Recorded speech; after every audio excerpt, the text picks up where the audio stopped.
Глава 2191. Переход к стадии Великого Вознесения.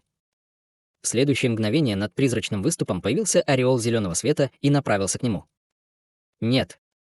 Внутренний демон завыл от ужаса и отчаяния при виде невзрачного зеленого нимба, как будто знал, что его жизнь обречена. Однако, независимо от того, как сильно он визжал и боролся, ореол продолжал падать, и он быстро втянулся в зеленый свет, как взрыв черной ци. Раздался пронзительный крик, когда большая часть черной ци была мгновенно уничтожена. После этого оставшаяся черная ци растворилась в ничто внутри зеленого света. Почти в то же мгновение все серое пространство начало сильно дрожать, словно было на грани коллапса. Хань Ли был в восторге, увидев это, и сразу же махнул рукой в воздухе, после чего зеленый ореол бесшумно исчез. Сразу после этого из руки Хань Ли вспыхнул зеленый свет, и след меча на его коже в мгновение ока исчез. В то же время все пространство распалось на точки духовного света под оглушительный грохот. Тело, образованное душой Хань Ли, расплылось, а затем вылетело из разрушающегося пространства шаром золотого света. Внутри бассейна во внешнем мире гигантское серое зеркало разбилось с громким треском, и шар золотого света вылетел наружу, прежде чем в мгновение ока исчезнуть в зарождающейся душе внизу. Зарождающаяся душа немедленно издала долгий крик, и из ее тела вырвался яркий золотой свет, который также вернулся в физическое тело Хань Ли в виде полосы золотого света. В следующее мгновение Хань Ли открыл глаза, и аура, которая практически слилась с аурой неба и земли, вырвалась из его тела. Громкий грохот, похожий на глухой раскат грома, пронесся по всему пространству, после чего все темные тучи на небе рассеялись, сменившись волнами ослепительного света, сходившимися со всех сторон, а затем образовавшими сверкающее пятицветное море света, которое полностью затоплены Хань Ли. В центре моря света полупрозрачные нити какой-то таинственной энергии быстро пронеслись по воздуху, и в мгновение ока Хань Ли был полностью окружен этими полупрозрачными нитями. Не более чем через 15 минут Хань Ли превратился в массивный кокон света, который неустойчиво парил в море света. Огни всех цветов быстро проносились сквозь море света среди беспощадной череды оглушительных грохотов, создавая впечатление, будто рождается что-то чрезвычайно устрашающее. Мало того, что свет хлынул к бассейну со всех сторон, 7 солнц на небе сократились до 3, и даже эти 3 солнца стали чрезвычайно тусклыми. Вдобавок ко всему, они испускали пучки света, которые быстро текли в море света небольшими струйками. Находясь в десятках тысяч километров от него, Даос Се совершенно бесстрастно смотрел на 3 солнца.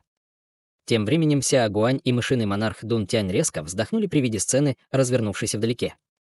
Они обменялись недоверчивыми взглядами, и оба в унисон воскликнули. «Настой 3 солнц». Тот же крик удивления можно было услышать из другой вершины горного хребта. «Настой 3 солнца». Он сделал это. Говорила Ля Ин, и изумление в ее глазах отражало тон ее голоса. До этого у Серебряной Луны было обеспокоенное выражение лица, но при виде 3 тусклых солнц на ее лице сразу же появилось восторженное выражение, и она закричала. Это означает, что брат Хань уже преодолел свои внутренние демонические страдания. Действительно, он, должно быть, уже сбежал из внутреннего пространства демонов и в настоящее время использует ци мирового происхождения и истинную сущность Солнца, чтобы восстановить свое физическое тело. Интересно, насколько устрашающим он станет после достижения своих первоначальных способностей. «По крайней мере, твой дедушка не сможет ему противостоять», сказала Ля Ин с настороженным взглядом в глазах, в то время как Серебряная Луна была в восторге, услышав это.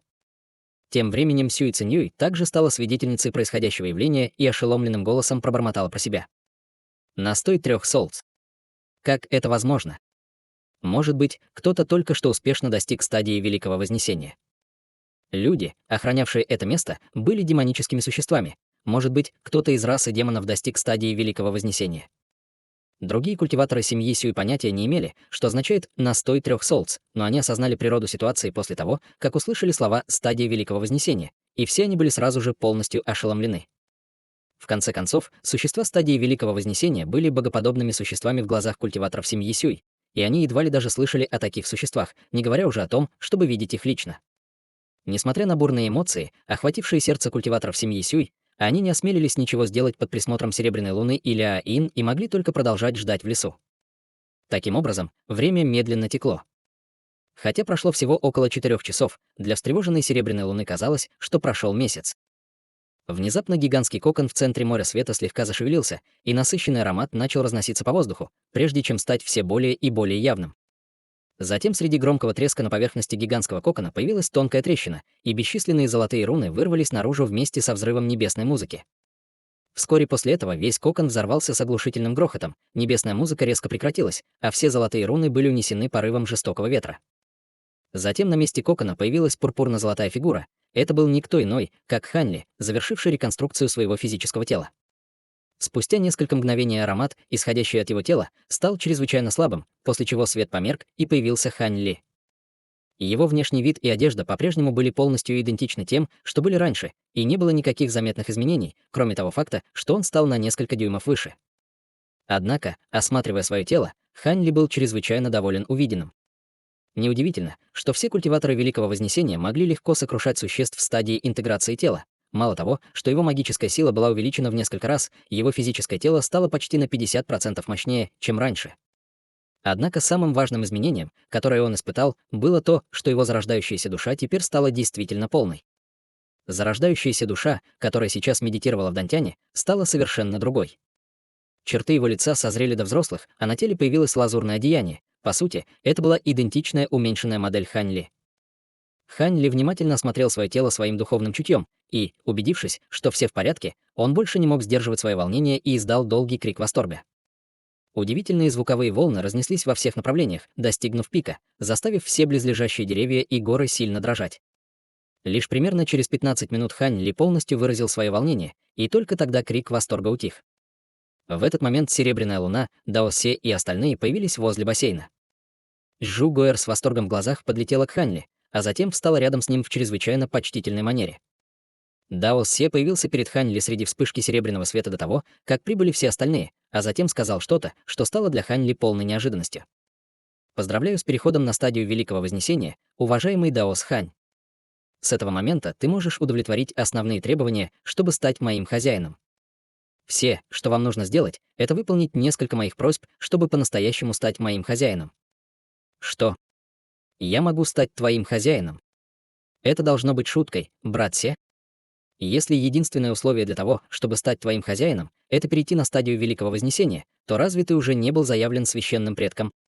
Спросил Хань Ли, слегка сузив глаза. «Чтобы стать моим хозяином, нужно не только находиться на стадии Великого Вознесения или выше, но и быть в состоянии обеспечить меня энергией, и последнее условие не может удовлетворить ни один священный предок. Хочешь ли ты услышать мои другие условия сейчас, уважаемый Даос Хань?» Спросил Даос Се. Хань Ли был просветлен, услышав это, но после некоторого колебания он осторожно ответил. «Понятно. Здесь не место обсуждать что-то подобное, давай поговорим об этом наедине позже». «Хорошо, мы сделаем, как ты говоришь, уважаемый Даос Хань», согласился Даос Се. Хань Ли кивнул в ответ, но был слегка озадачен, когда еще раз взглянул на Даоса Се.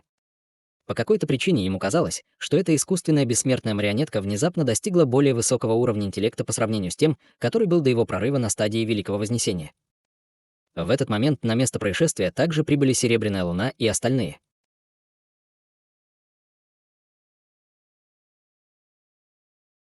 Глава 2192. Таинственное знакомство. Серебряная Луна быстро осмотрела физическое состояние Хань Ли, прежде чем на ее лице появилась поздравительная улыбка. «Поздравляю с переходом на стадию Великого Вознесения, брат Хань.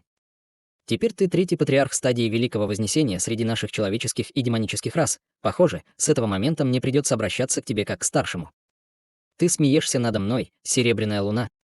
Учитывая нашу общую связь, я все равно буду считать тебя равной, даже несмотря на то, что перешел на стадию Великого Вознесения», ответил Хань Ли с улыбкой. Серебряная Луна, естественно, была очень рада это услышать. Сюй Циньюй стояла позади Серебряной Луны и долго внимательно осматривала Хань Ли, прежде чем, наконец, спросила нерешительным голосом. «Старший Хань, это ты? Ты действительно стал культиватором Великого Вознесения?» Хань Ли слегка запнулся, услышав это, и только тогда он понял, что среди группы культиваторов, сопровождавших Серебряную Луну, были некоторые знакомые. Что касается Сяо Гуань и мышиного монарха Дун Тиня, они тоже смотрели на Хань Ли с удивлением в глазах. Однако по сравнению с мышиным монархом Дун Тянем, Сяо Гуань была гораздо более шокирована быстрым прогрессом Хань Ли. Она уже встречалась с Хань Ли однажды, и тогда он находился только на ранней стадии интеграции тела, поэтому нынешняя ситуация, естественно, казалась ей сном. Я не думал, что меня навестят знакомые сразу после моего прорыва на этапе Великого Вознесения. «Уважаемый Даос Сюй, как поживает кровавая душа уважаемого Даоса Ледяной Души?» — спросил Хань Ли. Сюй Циньюй поспешно подавила собственное недоверие и уважительно ответила. «Так это действительно ты, старший Хань. Кровавая душа нашего матриарха покинула нашу семью Сюй много лет назад, и с тех пор мы не получали от нее никаких новостей. Хань Ли был очень озадачен, услышав это, и сказал: «Значит, она снова исчезла. Это довольно удивительно». Сказав это, хотя она всего лишь кровная душа, я уверен, что с ней все будет в порядке на стадии интеграции тела, учитывая ее знания и опыт. Я, конечно, на это надеюсь. Кровавая душа — единственная надежда нашей семьи Сюй найти нашего матриарха. Если с ней что-то случится, то матриарх Ледяная душа, скорее всего, никогда не сможет вернуться в нашу семью, ответил Сюй Циньюй с кривой улыбкой. Хань Ли кивнул в ответ, а затем обратил свое внимание на Сяо Гуань, после чего на его лице появилась слабая улыбка. «Я не ожидал увидеть тебя здесь, уважаемый Даос Гуань. Кажется, ты не постарела ни на день с тех пор, как мы виделись в последний раз. Вы знаете этого старшего, уважаемого Даоса Черного Феникса?» Мышиный монарх Дун Тянь не мог не спросить тихим голосом. «Уважаемый Даос Хань». «Нет, теперь для меня вы старший Хань. Я не думал, что вы так быстро дойдете до уровня культиватора Великого Вознесения. Такой прорыв — поистине фантастическая новость для наших двух рас. Уважаемый Даос Дун Тянь, я на самом деле тоже слышал о старшем Хане. Он известный человеческий культиватор, который добился быстрых успехов в своем совершенствовании в течение последних нескольких столетий, многозначительно сказала Сяо Гуань. Что? Он Хань Ли из человеческой расы. Простите, я хотел сказать, что это старший Хань. Мышиный монарх Дун Тянь был настолько ошеломлен, услышав это, что запутался в собственных словах. Дун Тянь. Может быть, ты мышиный монарх Дун Тянь? Сердце Хань Ли слегка дрогнуло, когда он направил свое духовное чувство на здоровенного мужчину и обнаружил, что его база совершенствования уступает базе Сяо Гуань, но его аура была чрезвычайно подавлена, что ясно указывало на то, что он освоил какое-то чрезвычайно глубокое искусство совершенствования, и на него нельзя было смотреть свысока. Мышиный монарх Донг Тянь быстро льстиво улыбнулся и ответил. «Действительно, старший, я являюсь нынешним лидером расы нефритовых мышей. Для меня действительно честь стать свидетелем вашего прорыва на этапе Великого Вознесения». Хань Ли некоторое время внимательно осматривал мышиного монарха Дун Тяня, прежде чем внезапно сказать что-то, спросив. «Мы встречались где-нибудь в прошлом. Твоя аура напоминает мне о моем прошлом знакомом». Сердце мышиного монарха Дун Тяня дрогнуло, когда он услышал это, и его лицо слегка побледнело, когда он поспешно объяснил. «Конечно, ты шутишь, старший Хань, мы впервые встретились. Возможно, ты вступил в контакт с одним из моих клонов во время конвенции о бесчисленных сокровищах. Этот мой клон чрезвычайно искусен в техниках трансформации, так что, возможно, вы сталкивались с ним однажды, но больше не помните эту встречу». Вместо того, чтобы углубляться в этот вопрос, Хань Ли улыбнулся и внезапно сменил тему. «Возможно, и так. Кстати, почему вы двое появились в этом месте? Не говорите мне, что вы заранее предсказали мой прорыв и пришли сюда исключительно наблюдать. Мы с уважаемым Даосом Дун Тянем здесь, чтобы сделать что-то очень важное, а именно...» Хань Ли внезапно прервал Сяо Гуань на полусловие и сказал неумолимым голосом.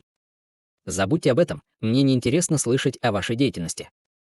Однако я только что совершил прорыв и планирую остаться здесь еще некоторое время, чтобы консолидировать свою базу совершенствования. Я не хочу, чтобы кто-либо еще получил новости о моем прорыве, поэтому в качестве меры предосторожности я попрошу вас двоих остаться на данный момент в моем пещерном жилище. После того, как я завершу консолидацию процесса, я отпущу вас двоих».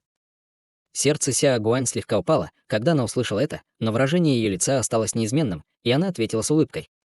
«Конечно, для нас будет честью остаться в твоем пещерном жилище, старший». Напротив, мышиный монарх Дун Тянь довольно колебался, но также быстро кивнул, соглашаясь принять эту договоренность.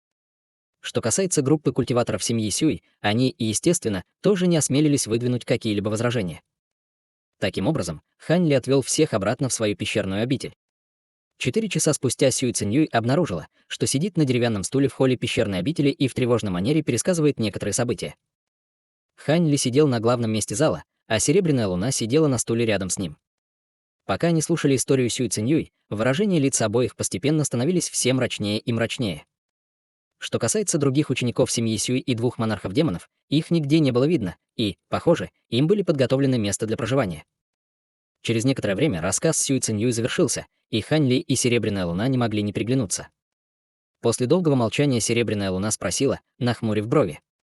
«Друг Даос Сюй, по вашему мнению, царство старшего дьявола отделилось от нашего царства духов 30 лет назад, и дьявольская армия уже отступила из нашего царства духов. Так почему же это так? Не так давно я столкнулся с группой дьявольских существ, среди которых был даже старший дьявол стадии интеграции тела. Большая часть дьявольской армии отступила из царства духов, но часть их сил не пожелала уходить, поэтому они решили остаться в царстве духов. Несмотря на то, что нашим расам удалось быстро победить этих дьявольских существ, некоторым из них все же удалось сбежать, и среди них нет недостатка в дьявольских лордах. Таким образом, было бы невозможно выследить их всех за короткое время. Меня послали сюда с моими братьями, чтобы выследить некоторых низкоуровневых дьявольских лордов, скрывающихся в этой области, но вместо этого мы наткнулись на ловушку, расставленную дьявольскими существами. Если бы старшая Линь Луань не вмешалась, чтобы спасти нас, мы бы все были уже мертвы, объяснила Сюй Циньюй, когда на ее лице появился благодарный взгляд. Понятно. Однако до моего затворничества дьявольская армия уже завоевала территорию племени Лиса. Это не похоже на них, так легко сдаваться на этой территории. Какое соглашение заключили наши расы с расой старших дьяволов, чтобы убедить их пойти на такую уступку? Спросила Серебряная Луна. Я боюсь, что эта информация недоступна такому скромному практикующему трансформации божества, как я. Однако я слышал от старших членов нашей семьи, что некоторые существа стадии Великого Вознесения заключили таинственный договор с 3 дьявольскими патриархами от имени нашей расы, после чего дьявольская армия согласилась отступить из нашего царства духов, ответила Сюй Циньюй. Какой договор мог бы убедить 3 дьявольских патриархов покинуть территорию, на которую они претендовали в царстве духов? Хань Ли задумчиво пробормотал про себя. Будьте уверены, брат Хань, на вашей нынешней базе совершенствования, я уверена, вы можете пойти напрямую к моему дедушке или старшему Мо, чтобы прояснить ситуацию. В любом случае, это просто фантастическая новость после вторжения дьявольской армии в наше царство духов, сказала Серебряная Луна с улыбкой. Это правда. Организуйте место для проживания феи Сюй, Серебряная Луна. Я собираюсь поговорить со старым другом, внезапно сказал Хань Ли, вставая с улыбкой. Еще один старый друг. Ты собираешься увидеть уважаемого Дао Ся? Серебряная Луна была весьма удивлена, услышав это. «Нет, я собираюсь увидеть мышиного монарха Дун Тиня», ответил Хань Ли, прежде чем исчезнуть из зала во вспышке золотого света. Когда мышиный монарх Дун Тянь стал старым другом, разве они не только что встретились в первый раз? Серебряная Луна была весьма озадачена.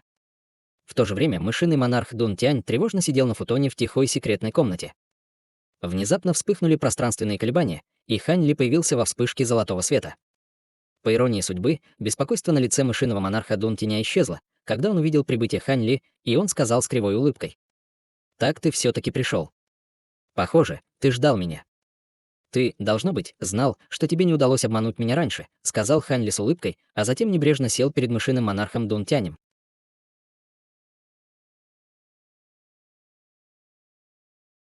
Глава 2193. Новости о многоножке. Ты перешел на стадию Великого Вознесения и сразу заметил меня, так что, конечно, я не буду настолько заблуждаться, чтобы думать, что смогу так легко обмануть тебя, старший, сказал мышиный монарх Дун Тянь с кривой улыбкой. Хе-хе, я не думал, что широко известный бесконечный небесный зверь человеческого мира будет клоном одного из 7 монархов демонов. Этот твой клон бесконечного небесного зверя точно знает, как хранить секреты, усмехнулся Хань Ли. Действительно, никто не мог себе представить, что истинным телом бесконечного небесного зверя будет мышиный монарх Дун Тянь. Я также не думал, что человек-культиватор, который был намного ниже меня менее 2000 лет назад, теперь станет существом стадии Великого Вознесения, на которого даже мне придется равняться. Однако между нами нет вражды, и этот мой клон чем-то помог тебе в человеческом мире, так что я уверен, что ты здесь не для того, чтобы грызть со мной кость, верно, старший? Спросил мышиный монарх Донг Тянь. У меня действительно возникла некоторая связь с твоим клоном в человеческом мире, но до этого он с другими замышлял лишить меня жизни и почти преуспел, так что я не думаю, что с моей стороны было бы неуместно отплатить за это», ответил Хань Ли со слабой улыбкой, и мышиный монарх Дун Тянь потерял дар речи, услышав это. То, что произошло в человеческом мире, было полным недоразумением. Когда мой клон впервые спустился в человеческий мир, он не обладал интеллектом и использовался другими злонамеренными личностями. Кроме того, разве ты не подружился с этим моим клоном в конце концов, старший? Мышиный монарх Дун Тянь изо всех сил пытался оправдаться. Это кажется разумным, но это полностью мой выбор, хочу ли я принять это ваше алиби, сказал Хань Ли со многозначительной улыбкой. Мышиный монарх Дун Тянь наконец понял, каковы были намерения Хань Ли, услышав это, и стиснул зубы, прежде чем спросить. Что мне нужно сделать, чтобы ты оставил прошлое в прошлом, старший Хань? Пока это в моих силах, я точно не откажусь. Несмотря на то, что Хань Ли вел себя довольно неразумно, перед лицом их абсолютного разрыва во власти мышиный монарх Дун Тянь мог только подчиниться его требованиям. Это хорошее отношение, коллега Даос Дун Тянь. Как насчет этого? Расскажите мне, что случилось с моей шестикрылой ледяной многоножкой, и я позволю всему идти своим чередом, беспечно сказал Хань Ли, но его слова были подобны раскатам грома в ушах мышиного монарха Дун Тиня. шестикрылая ледяная многоножка. Ты, конечно, шутишь, старший Хань. Разве эта многоножка не убежала сама? Откуда мне знать, что с ней случилось? Мышиный монарх Дун Тянь поспешно дал панический ответ, но как только слова вылетели из его рта, он стал сожалеть о своем поспешном ответе. А когда я кому-нибудь говорил, что шестикрылая ледяная многоножка убежала сама? Спросил Ханли, когда на его лице появился намек на улыбку. Выражение лица мышиного монарха Дун Тяня значительно потемнело, и он знал, что больше не может ничего скрывать, поэтому ему оставалось только смиренно вздохнуть и признать. Хорошо, я признаю, что я знаю кое-что о шестикрылой ледяной многоножке, но прежде чем я разглашаю эту информацию, мне хотелось бы знать, как вы узнали, что я вступил в контакт с этой многоножкой.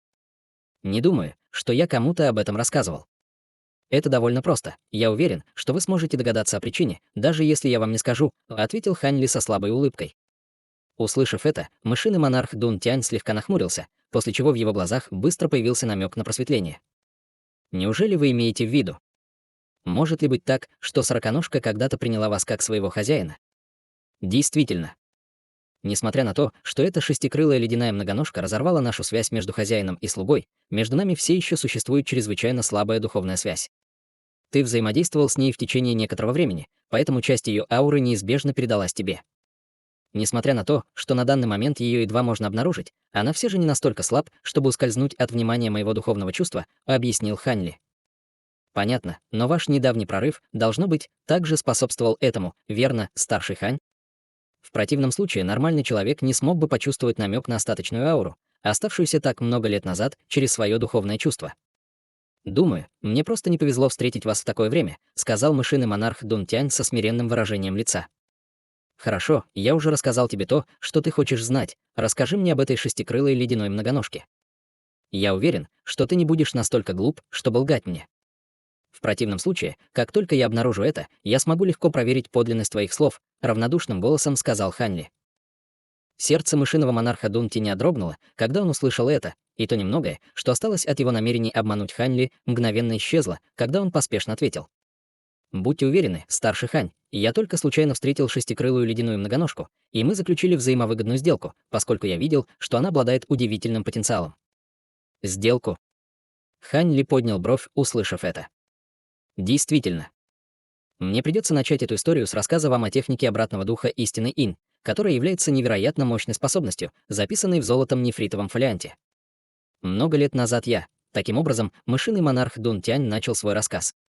Хань Ли молча сидел напротив него, слушая его историю с неизменным выражением лица, но внутренне он был не так спокоен, как выглядел. После отделения от этой шестикрылой ледяной многоножки я больше не получал от нее никаких вестей. Если бы не тот факт, что она оставила мне значок души, я бы даже не был уверен, что ей удалось выжить все это время в первобытном мире, вздохнул мышиный монарх Дун Тянь, наконец, закончив свой рассказ, а затем сразу же положил руку себе на талию, чтобы достать полупрозрачный синий значок, который он протянул Хань Ли обеими руками в почтительная манера. Хан Ли взглянул на значок, но не сразу принял его. Вместо этого он спросил задумчивым голосом. «Значит, ты говоришь, что с помощью техники обратного духа истинной Инь не только шестикрылая ледяная многоножка уже достигла стадии интеграции тела, но даже есть шанс, что она сможет достичь стадии Великого Вознесения в будущем, это преувеличение?» Вовсе нет, старший Хань. Техника истинного Инь обратного духа действительно является выдающимся искусством совершенствования. Если бы не тот факт, что я совершенно несовместим с искусством совершенствования, я бы ни за что не отдал его, мышиный монарх Дун Тянь ответил, покачав головой. После недолгого размышления выражение лица Хань Ли слегка смягчилось, и он махнул рукой в воздухе, чтобы взять синий значок в свои руки. «Похоже, ты говоришь правду. В таком случае, все между нами теперь в прошлом». Мышиный монарх Дун Тянь, естественно, почувствовал большое облегчение, увидев это. Хань Ли ненадолго коснулся своим духовным смыслом синего значка, а затем сразу же поднялся на ноги, как будто собирался уйти. Мышиный монарх Дун Тянь также поспешно встал, чтобы попрощаться с Хань Ли. Однако Хань Ли внезапно пришла в голову мысль, и он сказал: «Кстати, я не хочу, чтобы кто-то еще знал о шестикрылой ледяной многоножке. Будьте уверены, старший Хань, я клянусь своими внутренними демонами, что определенно никому больше не расскажу», без колебаний ответил мышиный монарх Донг Тянь. «Хорошо. Побудь здесь какое-то время спокойно, и я отпущу тебя, когда придет время», сказал Хань Ли с довольной улыбкой, а затем мгновенно растворился в воздухе среди вспышки золотого света. В следующее мгновение Ся Гуань была поражена внезапным появлением Хань Ли в другой секретной комнате и немедленно встала, чтобы сделать реверанс. Хань Ли пренебрежительно махнул рукой, чтобы покончить с ненужными формальностями, а затем сразу же сказал: «Я пришел сюда, чтобы задать тебе вопрос. Надеюсь, ты сможешь ответить мне правдиво, фея Ся». «Конечно, я обязательно расскажу тебе все, что знаю», — осторожно ответила Ся Гуань. Хань Ли увидел настороженность в глазах Ся Гуаня и сказал: «Не беспокойся, я не собираюсь задавать тебе какие-либо трудные вопросы. Все, что я хочу знать, это то, как поживает Даэр. Я потерял с ней контакт с тех пор, как начались дьявольские бедствия. С ней все в порядке». Ся Гуань слегка заколебалась, услышав это, прежде чем с облегчением ответить: «Будьте уверены, старший, Даэр — один из самых блестящих талантов в молодом поколении нашей расы Черного Феникса, поэтому, как только начались дьявольские испытания, она была отправлена в секретную запретную зону вместе с несколькими другими элитными учениками, и она до сих пор находится там в уединении». «Хорошо, я рад это слышать. Тогда я оставлю тебя отдыхать, фея Ся», — ответил Ханли, удовлетворенно кивнув, прежде чем снова исчезнуть на месте, и Ся Гуань понятия не имела, какой тип техники движения он использовал. Ся Гуань тупо уставилась на то место, где только что исчез Ханли, и только спустя долгое время она глубоко вздохнула, прежде чем сесть обратно, чтобы продолжить медитацию. Тем временем Хань снова появился в своей секретной камере совершенствования, прежде чем неторопливо занять место. После успешного прорыва его магическая сила, физическое тело и духовное чутье значительно улучшились, и ему действительно потребовалось некоторое время, чтобы консолидировать все, прежде чем он смог полностью акклиматизироваться к своим вновь обретенным силам. Однако до этого ему нужно было сделать кое-что еще. Хань Ли взмахнул рукавом в воздухе, и 3 шара золотого света вылетели, затем появились над его головой, а потом превратились в гигантские объекты, каждый из которых был размером в несколько десятков футов.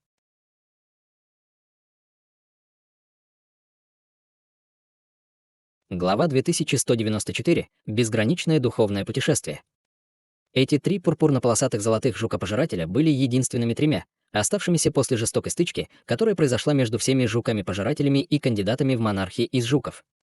В критической ситуации, когда Хань Ли преодолел свою истинную молниеносную скорбь, он выпустил всех своих пурпурно-полосатых золотых жуков-пожирателей, которые находились в состоянии спячки после того, как поглотили воду из пруда, очищающего дух.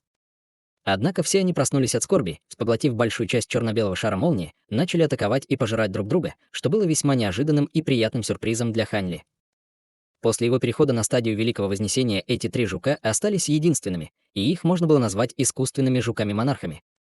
Мало того, что эти 3 искусственных жука-монарха были гораздо более массивными, чем раньше, у всех них на спинах были фиолетовые узоры в форме молний, которые представляли собой довольно угрожающее зрелище. В то же время их ауры были значительно усилены и практически могли сравниться с аурами позднейших культиваторов интеграции тела. В сочетании с тем фактом, что эти 3 искусственных монарха-жука были практически неуязвимы и могли поглотить почти все, они были действительно чрезвычайно устрашающими. К сожалению, 3 псевдожука-монарха снова заключили перемирие вместо того, чтобы продолжать пожирать друг друга. В противном случае монарх пурпурно-полосатый золотой жук-пожиратель, о котором Цин Юаньцзы упоминал как о довольно устрашающей перспективе даже для истинных бессмертных, возможно, уже появился бы на свет. Внезапно по приказу Хань Ли 3 гигантских золотых жука начали летать по воздуху, как 3 шара золотого света. 3 золотых светящихся шара были быстры, как молния, и проносились по воздуху, подобно призраку. Вдобавок ко всему, Хань Ли мог идеально контролировать их своим духовным чувством, как если бы они были продолжением его собственного тела. Хань Ли был очень доволен этим и немедленно наложил ручную печать, после чего 3 гигантских золотых жука быстро сжались, прежде чем исчезнуть в его рукаве. Благодаря этим 3 искусственным монархам-жукам Хань Ли, по сути, заработал себе 3 союзников на поздней стадии интеграции тела, что, несомненно, стало бы для него огромным стимулом. После недолгого размышления губы Хань Ли начали бесшумно двигаться, как будто он передавал кому-то свой голос. Вскоре после этого перед Хань Ли вспыхнули пространственные колебания, и среди вспышки серебряной молнии появилась гуманоидная фигура. «Вы хотели меня видеть, уважаемый Даос Хань? Пожалуйста, присядь, брат Се, и мы продолжим наш предыдущий разговор теперь, когда у нас есть немного уединения», — сказал Хань Ли с улыбкой. «Конечно. Текущая ситуация очень проста. Вы уже удовлетворяете основным требованиям, чтобы стать моим хозяином, поэтому, если вы выполните еще несколько моих условий, я буду вашим, и вы сможете использовать меня по своему усмотрению», — объяснил Даос Се.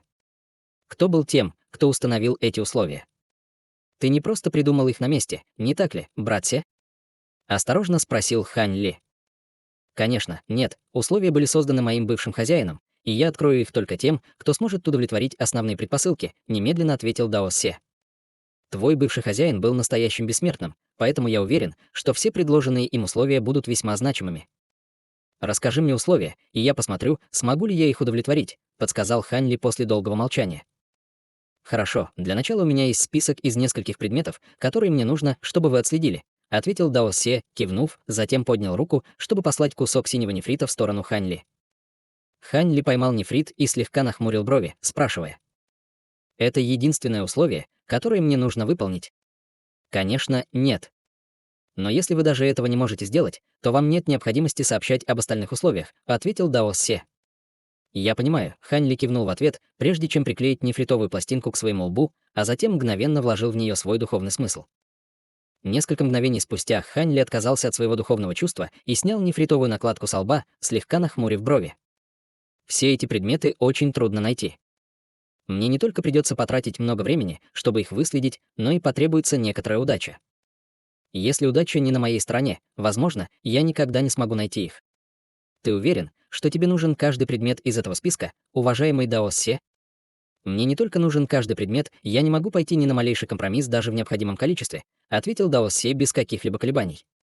«Хорошо, похоже, это определенно будет непростая задача. Я сделаю все, что смогу», — ответил Хань Ли, решительно кивнув после некоторого размышления.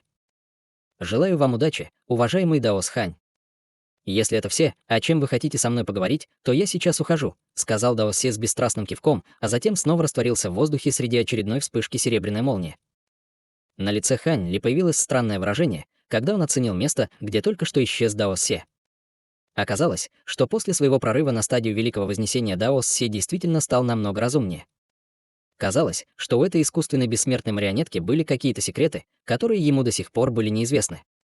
После этого Хань Ли спрятал нефритовую пластинку в свой браслет для хранения, затем сел, скрестив ноги, и начал медитировать.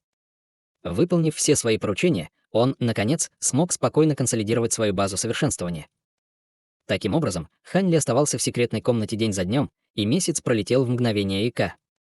В этот день Хань Ли внезапно открыл глаза, и в его глазах пронеслись две вспышки сверкающего синего света, после чего он немедленно положил руку на свою голову. Миниатюрная гуманоидная фигура возникла из макушки его головы среди вспышки золотого света, а затем появилась в воздухе над ним. Это была крошечная фигурка в лазурном одеянии, внешне полностью идентичная Хань Ли. К спине у него был привязан небольшой лазурный меч, а каждый из золотых жуков размером с большой палец крепко цеплялся за его плечи и грудь, словно три мерцающие золотые подвески. Как только миниатюрная гуманоидная фигурка появилась, она внимательно осмотрела себя, после чего на ее лице появилось приподнятое выражение. Внезапно Хань Ли встал и слегка поклонился миниатюрной лазурной фигурке. Почти в тот же момент лазурный свет вспыхнул из тела Хань Ли, и появилась еще одна лазурная фигура, внешне идентичная Хань Ли. Это было не что иное, как духовное тело. Миниатюрная лазурная фигура повернулась к духовному телу, прежде чем проинструктировать голосом Хань Ли. «Позаботьтесь о моем физическом теле. Я хочу сейчас опробовать технику безграничного духовного путешествия, что моя зарождающаяся душа завершена, и я скоро вернусь». Сразу после этого миниатюрная лазурная фигурка в мгновение ика исчезла на месте. Внизу физическое тело Хань Ли и духовное тело обменялись краткими взглядами, а затем оба молча сели. Тем временем зарождающаяся душа Хань Ли уже появилась на высоте сотен тысяч футов в воздухе. Покров белых облаков внизу был едва виден с этой высоты, и порывы яростных белых ветров дули в сторону зарождающейся души, причиняя ей жжение на коже лица.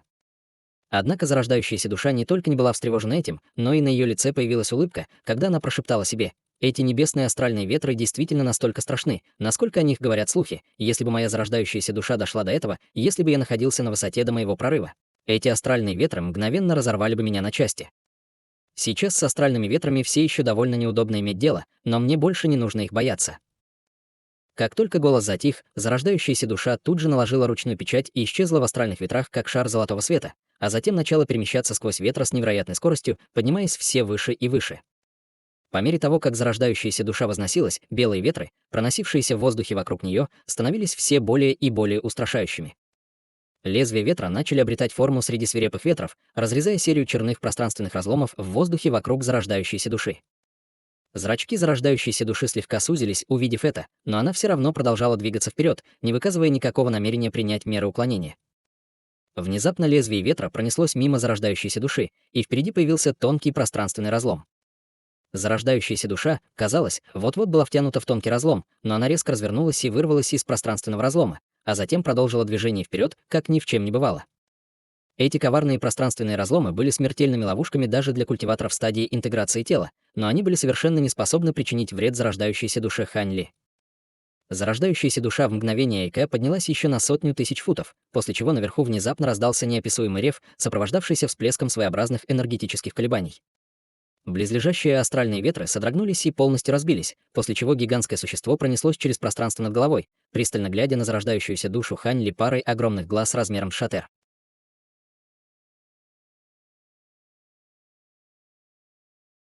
Глава 2195. Фань Паотзе. Увидев это, по спине зарождающейся души Хань Ли сразу же побежал холодок, и он почувствовал себя смертным в присутствии устрашающего зверя.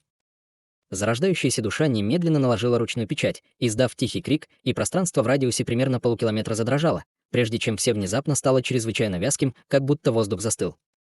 Воспользовавшись этой возможностью, зарождающаяся душа исчезла на месте, затем появилась в нескольких километрах от всплеска пространственных колебаний, прежде чем бросить настороженный взгляд на гигантское существо. На расстоянии Хань Ли наконец смог увидеть истинный внешний вид массивного существа и обнаружил, что это огромная грозная голова. На голове была пара фиолетовых глаз и огромный золотой рог. Он был покрыт бледной серебряной чешуей и имел 4 чрезвычайно длинных усика, отходящих от него. Это же настоящий дракон. Пораженно воскликнул Хань Ли, гладя восхищенными глазами на удивительное зрелище. В следующее мгновение голова гигантского дракона взметнулась в воздух, и застывшее пространство мгновенно вернулось в нормальное состояние. Голова дракона все еще внимательно оценивала Хань Ли, и внезапно он сказал грохочущим голосом: «Значит, ты новый даос стадии Великого Вознесения. Похоже, ты впервые отправляешься в духовное путешествие, верно? Это действительно мое первое духовное путешествие. Ты настоящий дракон. Почему ты появился здесь?» Осторожно спросила зарождающаяся душа. Хе-хе, твоя зарождающаяся душа гораздо более консолидирована, чем даже большинство ветеранов стадии Великого Вознесения, однако из нее все еще вырываются кусочки ци мирового происхождения, что ясно указывает на то, что она только недавно достигла завершения. Что касается меня, я действительно являюсь настоящим драконом, а именно чистым пурпурным драконом. Не так давно я столкнулся с могущественным противником, поэтому у меня не было другого выбора, кроме как спрятаться здесь на какое-то время, правдиво усмехнулась голова гигантского дракона. Сразу после этого гигантское тело размером с горный хребет вырвалось из пространства за массивной головой дракона. Конечно же, это был колоссальный дракон, покрытый мерцающей серебряной чешуей, но его тело было изрешечено ранами, на нем отсутствовали большие участки чешуи, и весь вид дракона был изрядно потрепанным. Хань Ли слегка запнулся, увидев это, и был вынужден отвести взгляд, когда от чешуи серебряного дракона исходил сверкающий свет. Внезапно гигантское существо исчезло, и на его месте появился молодой человек лет 16, оценивающий Хань Ли со слабой улыбкой. «Приветствую, уважаемый даос, меня зовут Фань Паотзе. Могу я узнать ваше имя? Я знаком с уважаемым даосом Мо из вашей человеческой расы. А, так вы знакомы с братом Мо. Я Хань Ли, и я много слышал о широко известном чистом пурпурном драконе. Враг, о котором вы говорили, должно быть тоже весьма необычное существо, чтобы причинить такие раны», ответила зарождающаяся душа Хань Ли. Обычно я бы держался подальше от этой семиголовой совы, но, к сожалению, я пришел сюда за чрезвычайно важным предметом, от которого я не мог отказаться, поэтому у меня не было другого выбора, кроме как встретиться с ним в бою. В результате я получил довольно серьезные травмы и потерял часть своей настоящей чешуи, но мне также удалось разбить 2 из 7 его голов, беспечно сказал молодой человек в серебряной мантии. Сердце Хань Ли слегка дрогнуло, услышав это. Понятно, вы сражались с семиголовой совой. Это один из редких истинных духов, известных своей сильной жаждой крови, поэтому весьма необычно, что вы смогли победить его, брат Фань. Я не совсем победил ее, это была просто проигрышная битва. Семиголовая сова была чрезвычайно свирепой, но не очень умной, поэтому я смог получить предмет, за которым пришел, с помощью небольшого трюка. Если бы этого можно было избежать, я бы ни за что не вступил в бой с таким кровожадным существом, самодовольно сказал Фань Паотзе. «Тогда мне придется поздравить вас с получением нового сокровища», сказала зарождающаяся душа Хань Ли, сжимая кулак в приветствии. «Спасибо, брат Хань. Кстати, семиголовая сова все еще обитает в соседнем мире. Как насчет того, чтобы объединить усилия, чтобы убить ее раз и навсегда? Судя по тому, насколько сильна твоя зарождающаяся душа, ты, должно быть, куда более грознен, чем обычное существо на стадии Великого Вознесения. Если мы объединим наши силы, у нас очень хороший шанс добиться успеха. Если нам удастся убить его, я отдам тебе внутреннее ядро и поглощу его плоть и кровь, чтобы помочь себе выздороветь. Что ты думаешь?» — предложил Фань Паотзе. «Наверное, ты шутишь, брат Фань». Новичок великого этапа Вознесения, такой как я, далеко не готов встретиться с таким грозным истинным духом, немедленно отказалась зарождающаяся душа Ханьли, покачав головой. Услышав это, на лице Фань Паотзе появилось несчастное выражение. «А, так тебе не интересно. Очень жаль, это очень редкая возможность. Внутреннее ядро семиглавой совы чрезвычайно ценный предмет. Ты можешь поглотить губительную ци внутри него, чтобы развивать мощные способности или использоваться им в качестве материала для обработки огромного сокровища. Ты действительно не собираешься передумать. Даже если внутреннее ядро тебе не пригодится, найдется много людей, желающих обменять на него ценные сокровища. Если ты упустишь эту блестящую возможность, кто знает, когда появится еще одна? Я бы не осмелился раздражать такого грозного истинного духа, способного уничтожить целые нации и расы. Пожалуйста, не настаивайте на этом больше, уважаемый Даос Фань. Я не настолько тщеславен, чтобы думать, что у меня есть шанс здесь. Если вы действительно хотите отомстить за себя, то, возможно, вы сможете нанять другого даоса, чтобы он сопровождал вас. Хань Ли снова отказался в эвфемистической манере. В таком случае, я больше не буду упоминать об этом вопросе. У меня есть несколько хороших друзей, которые не менее могущественны, чем я, но ни один из них не находится ни в одном из близлежащих миров, так что это будет нелегко мне, чтобы найти их. Что касается других обычных существ в стадии Великого Вознесения, то у них, скорее всего, все равно не будет больших шансов. Пусть будет так, я не хочу снова сталкиваться с этим в одиночку, поэтому я пойду куда-нибудь, чтобы отдохнуть и восстановить силы, прежде чем вернуться в свое царство. Судя по тону голоса Фань Паотзе, он определил истинную силу Хань Ли и считал его отличным от обычных существ в стадии Великого Вознесения. Нужно было понимать, что хотя технически истинные духи должны были быть существами того же калибра, что и культиваторы Великого Вознесения, даже самые обычные из истинных духов могли одновременно бороться с несколькими существами стадии Великого Вознесения. Вдобавок ко всему, некоторые из самых могущественных истинных духов даже обладали силами, сравнимыми или превосходящими силой некоторых истинных бессмертных. «Вы планируете уйти прямо сейчас?» — спросил Ханли, когда выражение его лица слегка изменилось. «Хе-хе, я оправлялся от травм в соседнем пространственном разломе, но теперь, когда ты знаешь о моем присутствии, ты согласен позволить мне остаться на территории твоей человеческой расы. Тебя не беспокоит, что демон-сова преследует меня до этого места и может принести беду вашей расе?» Усмехнулся Фань Паотзе. Услышав это, на лице Хань Ли появилось неловкое выражение, но затем выражение его лица быстро вернулось к нормальному, когда он сжал кулак в приветствии. «Если эта семиголовая сова действительно придет сюда, то наша человеческая раса окажется в большой опасности, поэтому я больше не буду вас задерживать». Фань Паотзе улыбнулся и ответил.